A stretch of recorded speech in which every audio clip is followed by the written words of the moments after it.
आणि सध्या गेली एक महिना सव्वा महिना बीड पलीकडे दुसरं काहीही आपल्या माध्यमावर चालू नाहीये.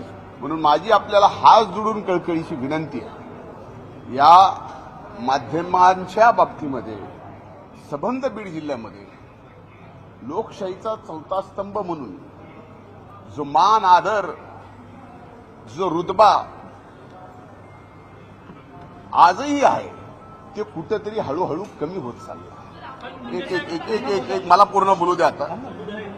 म्हणून माझी आपल्याला विनंती आहे की पहिल्यांदा आपण सुद्धा जर्नलिझम म्हणून काय खरं काय खोटं पूर्ण याच्यातली तपासणी केल्यानंतर एक जिल्हा असेल किंवा त्या जिल्ह्याचा नेता असेल, एक मतदारसंघ असेल की त्या मतदारसंघातला कुठलाही नेता असेल, भलेही मी असेल, त्याला माध्यमांनी शिक्षा दिली पाहिजे, त्याच्यावरती मीडिया ट्रायल चाललं पाहिजे, या मताचा मी आहे.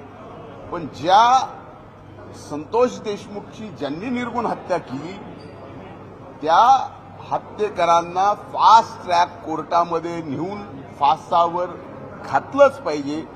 या पहिल्या दिवशीच्या भूमिकेत आणि आज माझ्या भूमिकेत कसलाही बदल नाही.